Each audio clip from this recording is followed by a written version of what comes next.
Hi friends, this is Prakasham, working as assistant professor in KSR Institute for Engineering and Technology. I am going to explain the concept of artificial intelligence and machine learning fundamentals in Unit 5, that is principal component analysis. So, principal component analysis is an unsupervised learning algorithm that is used for dimensionality reduction in machine learning.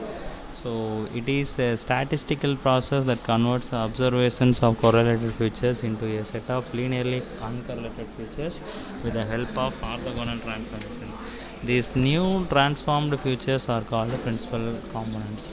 So it is one of the popular tools that is used for exploratory data analysis and predictive modeling. It is a technique to draw the strong pattern from the given data set by reducing the variances. These new transformed features are called as principal components. So PCA works by considering variance of each attribute because the high attribute shows the good split between the classes and hence it reduces the functionality. So some real world applications of PC are image processing, movie recommendation system, optimizing the power allocation in various communication channels. So it is a future extracting techniques. So it contains important variables and drops the least important variables. So the BC algorithm is based on the concepts such as variance and covariance, eigenvalues and eigenvectors. So some of the common terms used in PCA algorithms are dimensionality, correlation, orthogonal, eigenvectors and covariance matrix. So dimensionality, it is a number of features or variables present in the given data set. Correlation means it signifies the how strongly two variables are related to each other. So such as if one of the changes, the other variables also gets changed. So the correlation value range from -1 to +1. So here 1 occurs if variables are inversely proportional to each other. +1 indicates that variables are directly proportional to each other. Orthogonal. Orthogonal means it defines that variables are not correlated to each other and hence the correlation between the pair of variables is 0. So that is called orthogonal. And then next, eigenvectors means if there is a square matrix M and a non-zero vector V is given, then V will be eigenvector of A. V is a scalar multiple of V. So covariance matrix means a matrix contains a covariance between the pair of variables is called a covariance matrix. So next one, principal component analysis in PCA. The transformed new features or the output of PCA are the principal components. The number of these PCs are either equal to or less than the original features present in the dataset. So some properties of these principal components are given. So the principal component must be the linear combination of the original features. These components are orthogonal and the importance of each component decreases when it means the one PC has the most importance and the n PC will have the least important. So next PC algorithm steps.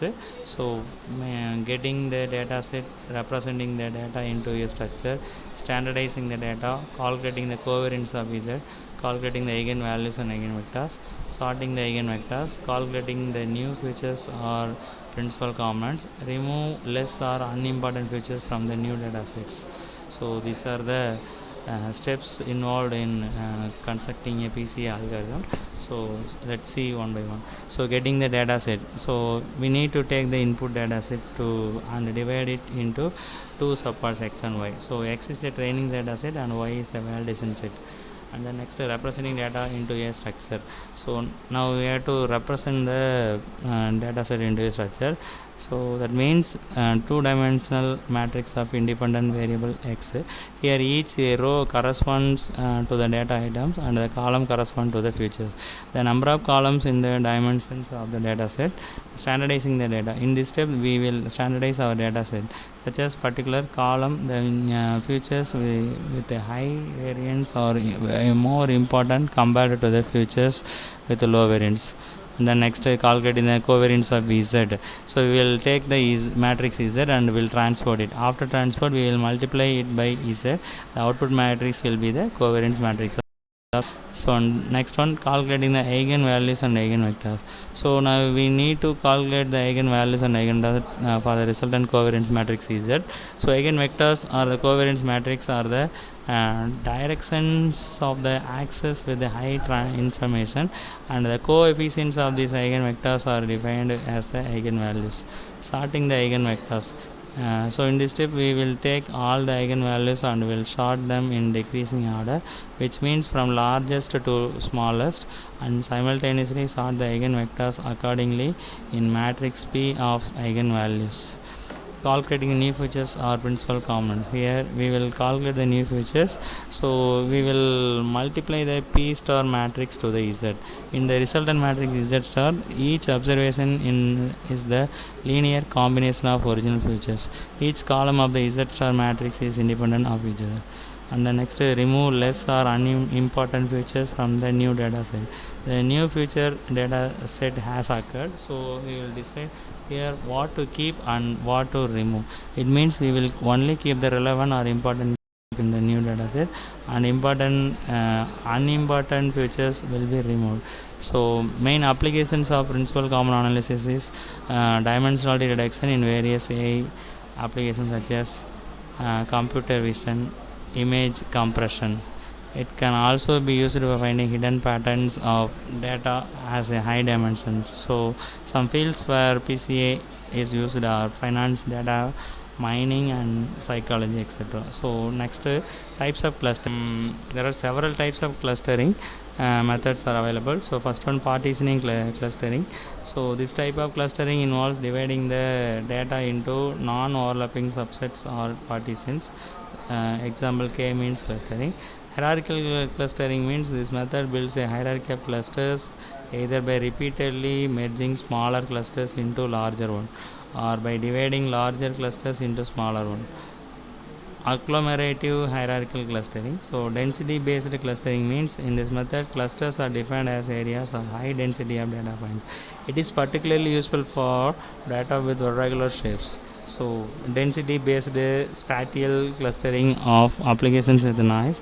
Model based clustering means this approach assumes that data is generated from a mixture of distribution, and each cluster corresponds to a different distribution.